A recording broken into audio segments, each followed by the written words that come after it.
Our own Andrew Whitman. He spoke with her earlier today. Andrew? And Rich, as you know, the Long Island Congresswoman has a very personal stake in this issue. She lost her husband in the 1993 Long Island Railroad shooting. Her son was severely wounded in that attack. It's the issue that led her into Congress and into politics, and she's been talking about gun control and gun safety ever since. I spoke with her earlier both about the current state of the talks on gun legislation and also whether she'd be willing to accept less than everything she wants in to get something passed. Here's just some of what she said. You've been advocating for greater gun control, greater gun safety. Do you think the nation is finally ready for that to happen? I do think that the nation is finally ready for it, only because of all the different groups that I'm seeing coming in together on one message, which I've never seen before. Also that so many new members of Congress are actually fighting alongside of me. Tonight we're bringing victims from all over the country to sit with us as the President speaks, and I'm happy to say that I have Chief Malvern, who unfortunately his uncle was shot right in front of my husband, who died. So yes, we've got people all over coming, and we have a chance. You know as well as I do, these things work in waves. They capture the national attention, and then all of a sudden people forget and they tend to move on.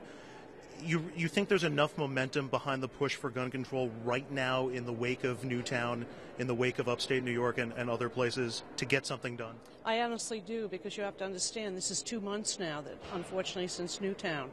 And here you are asking me about that question, and media from all over the country is still asking that question. The President has done a wonderful job leading, but it's not up to him anymore. It's actually up to Congress to get something done, and I think that we will get something done. Everybody's trying to look to the bottom line and figure what can get passed, particularly through the Republican-controlled House.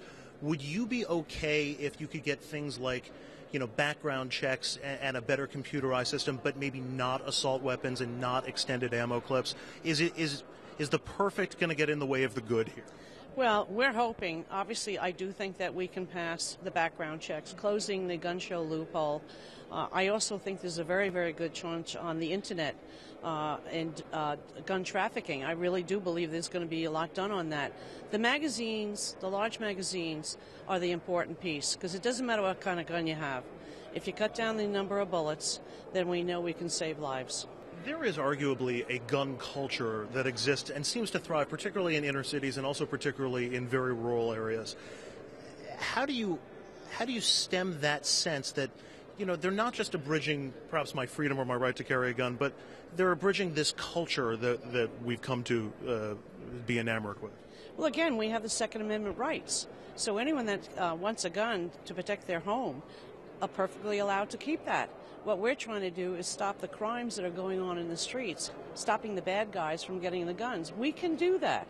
And I think that people have to understand, and you've got to understand, the numbers with the NRA members are extremely high on us doing something.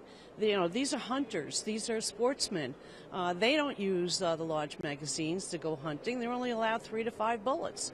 So they get it, and that's the difference this time.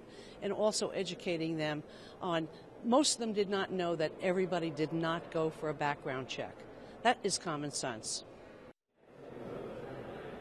Now, I also spoke with New Jersey Senator Frank Lautenberg, who, as you know, has been advocating for gun control for the better part of 2 decades plus in his time here in Washington. And the sense that I got from Congresswoman McCarthy and Senator Lautenberg is, while they might be willing to take less than everything that they're hoping for when it comes to gun control legislation, they're not even prepared to talk about taking less until it's clear that they won't be able to get everything that they're seeking. So they're still very hopeful that they'll be able to get some meaningful legislation across and that the president will focus on that in the State of the Union tonight. Rich, let's send it back to you. Hey, just on a side note, Andrew, Senator Lautenberg give you anything on Menendez? Did he tell you if he thinks his friend's in trouble or not? Because there were breaking news that was coming out as that interview was happening, so we didn't talk so much about Senator Menendez. We did talk about Cory Booker. Stay tuned to FiOS 1 for the latest on that, Rich. A lot of love there. All right, thank you very much, Andrew.